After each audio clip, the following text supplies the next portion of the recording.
오늘 우리에게 주시는 하나님의 말씀은 창세기 45장 1절부터 15절 말씀입니다.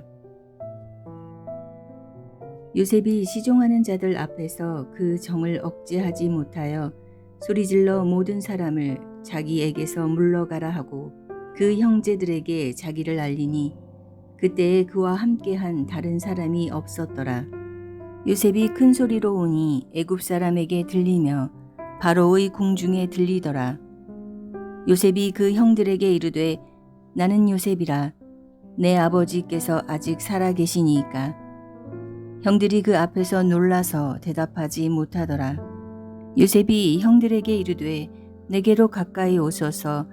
그들이 가까이 가니 이르되 나는 당신들의 아우 요셉이니 당신들이 애굽에 판 자라. 당신들이 나를 이곳에 팔았다고 해서 근심하지 마소서. 한탄하지 마소서. 하나님이 생명을 구원하시려고 나를 당신들보다 먼저 보내셨나이다. 이 땅에 2년 동안 흉년이 들었으나 아직 5년은 밭갈이도 못하고 추수도 못할지라. 하나님이 큰 구원으로 당신들의 생명을 보존하고 당신들의 후손을 세상에 두시려고 나를 당신들보다 먼저 보내셨나니 그런즉 나를 이리로 보낸 이는 당신들이 아니요 하나님이시라. 하나님이 나를 바로에게 아버지로 삼으시고 그 온 집의 주로 삼으시며 애굽 온 땅의 통치자로 삼으셨나이다. 당신들은 속히 아버지께로 올라가서 아뢰기를 아버지의 아들 요셉의 말에 하나님이 나를 애굽 전국의 주로 세우셨으니 지체 말고 내게로 내려오사 아버지의 아들들과 아버지의 손자들과 아버지의 양과 소와 모든 소유가 고센 땅에 머물며 나와 가깝게 하소서. 흉년이 아직 5해가 있으니 내가 거기서 아버지를 복량하리이다.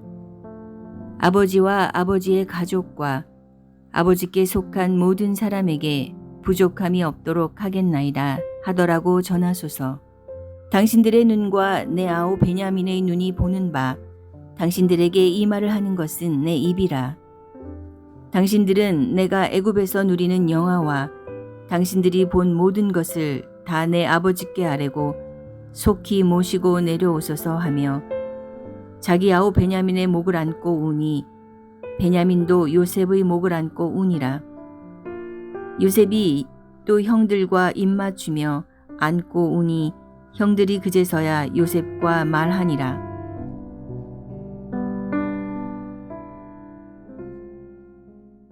드디어 요셉과 요셉의 형제들이 서로의 실체를 다 드러냅니다.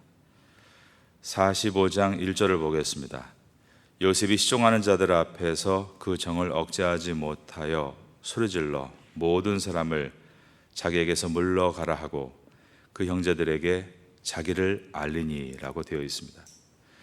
요셉은 펑펑 울기를 시작했습니다. 요셉이 운 것은 이번이 3번째입니다. 첫 번째 형제들이 자기를 방문했을 때였습니다. 그때 감정을 억제하기 위해 방에 들어가서 울고 나왔습니다. 두 번째는 그의 친동생인 베냐민이 왔을 때였습니다. 그때도 그 감정을 드러내지 않기 위해 골방에 들어가 울고 나왔습니다.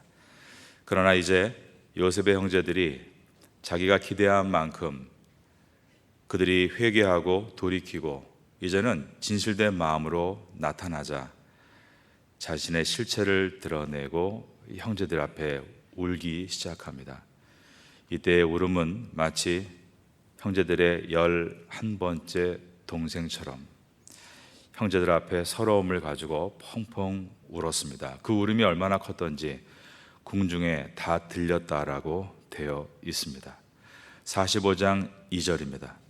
요셉이 큰 소리로 우니 애굽 사람들에게 들리며 바로의 궁중에 들리더라. 요셉은 형제들에게 이제 야곱에 대해서 물을 때 지금까지는 너의 아버지 야곱은 어떠느냐라고 물었는데 이제 본격적으로 3절에 보면 내 아버지께서 아직 살아계시냐이까 라고 묻습니다. 요셉이 그 형들에게 이르되 나는 요셉이라. 내 아버지께서 아직 살아 계시나이까? 형들이 그 앞에서 놀라서 대답하지 못하더라. 형제들은 큰 충격을 받았습니다. 왜냐하면 우리 앞에 서 있는 애굽의 총리가 요셉이라면 그 요셉은 반드시 우리에게 복수를 할 것이라고 생각했기 때문입니다. 그런데 요셉이 이때 아주 멋진 은혜로운 말을 합니다. 바로 그 말이 이제 5절에 들어 있습니다. 4절과 5절을 보겠습니다. 요셉이 형들에게 이르되 내게로 가까이 오소서. 그들이 가까이 가니 이르되 나는 당신들의 아우 요셉이니 당신들이 애굽의 판자라. 당신들이 나를 이곳에 팔았다고 해서 근심하지 마소서. 한탄하지 마소서. 하나님이 생명을 구원하시려고 나를 당신들보다 먼저 보내셨나이다. 지금 여기에서 요셉은 22년 전의 과거를 소환하고 있습니다. 형제들이 그를 애굽에 팔았던 것입니다. 그러나 그것에 대해서 요셉은 말합니다. 걱정하지 말라고 말입니다. 오히려 하나님이 이때에 여러분과 나의 생명을 구원하시려고 나를 당신들보다 먼저 보낸 것입니다 라고 말을 했습니다. 이것은 요셉이 지난 20년 이상 동안 얼마나 성숙해 왔는가를 우리에게 보여줍니다. 성숙이란 지금 있는 사건을 해석해내는 능력입니다. 많은 사람들은 그 사건에 대해서 늘 원망과 타인에 대한 불평으로 해석할 때가 많습니다. 그러나 요셉은 누구보다 그렇게 할 수 있는 사람임에도 불구하고 자기의 모든 결과물에 대해서 원망과 불평이 아니라 굉장히 긍정적으로 감사함으로 설명하고 있습니다. 그 이유가 무엇입니까? 그것은 자신의 모든 인생의 주인이 하나님이심을 그는 믿는 믿음이 있었기 때문입니다. 믿음이 있고와 없고의 차이가 있습니다. 그것은 주어가 누구냐에 달려 있습니다. 오늘 5절에 보면 요셉의 말의 주어는 하나님입니다. 여기에 보니까 하나님이 생명을 구원하시려고 나를 당신들보다 먼저 보내셨나이다. 많은 사람들은 이럴 때 주어를 하나님으로 두지 않습니다. 타인에게 두거나 자신에게 둡니다. 가령 당신이 나를 생명을 빼앗기 위해 애굽에 보냄으로 내가 이곳에 있다라고 말할 수 있을 것입니다. 내가 이렇게 여기에 서 있을 줄 몰랐겠지. 그러면서 상대방을 압박하고 괴롭힐 수 있습니다. 그러나 요셉은 자신의 모든 생사 여탈권의 주인이 하나님이심을 고백하며 주어로서 하나님을 둡니다. 하나님이 나의 생명의 주관자가 되셔서 나를 당신들보다 먼저 이곳에 보내서 우리 가족의 생명을 얻도록 인도하신 것입니다 라고 말을 한 것입니다. 여러분의 인생길 가운데 그 어떤 누구도 여러분의 길을 좌지우지할 수 없습니다. 왜냐하면 하나님께서 여러분의 인생길의 주인이시고 여러분을 통치할 수 있는 유일한 분이시기 때문입니다. 그러므로 우리가 어떤 문제가 있을 때 사람에게 원만 불평할 이유가 없습니다. 왜냐하면 그가 나를 흔들 수 있는 것이 아니기 때문입니다. 나의 인생은 오직 하나님께 있음을 고백하며 우리는 오늘도 하루를 시작하면서 선포해야 합니다. 내 인생의 주인은 하나님이십니다. 하나님께서 나의 길을 지금도 인도하고 계십니다. 어떤 누군가가 나를 흔들 수 없습니다. 그렇게 담대하게 선포하시고 오늘도 주 앞에 승리하게 되시기를 예수님의 이름으로 축원합니다. 지금 이 요셉이 말하고 있는 것은 그저 짧은 식견으로 말하는 것이 아닙니다. 요셉은 지난 20년 동안 계속해서 그 꿈을 바라보고 왔고 그 꿈을 해석해 왔다는 것을 깨닫게 됩니다. 바로 그 내용이 이제 7절에 나와 있습니다. 6절을 제가 읽고 또 여러분 7절을 읽어주시기 바랍니다. 6절과 7절입니다. 이 땅에 2년 동안 흉년이 들었으나 아직 5년은 밭갈이도 못하고 추수도 못할지라 하나님이 큰 구원으로 당신들의 생명을 보존하고 당신들의 후손을 세상에 두시려고 나를 당신들보다 먼저 보내셨나니.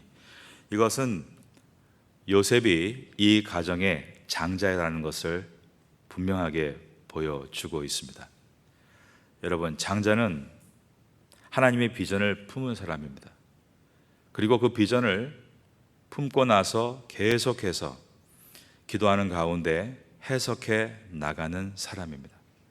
지금 요셉이 바라보고 있는 하나님의 비전은 어디까지 갔는가 하면, 처음에는 철부지였을 때 형들이 자기에게 절하는 것이라고 생각했습니다. 그러나 그것은 형제들을 대표해서 비록 어려운 고난이 있더라도 잘 참아내서 먼저 저 언덕에 깃발을 꽂고 그곳에 형제들을 불러 모아서 하나님께서 최초의 장자였던 아브라함에게 약속하신 내 우선이 이방에서 계기되어 그들을 섬기리라.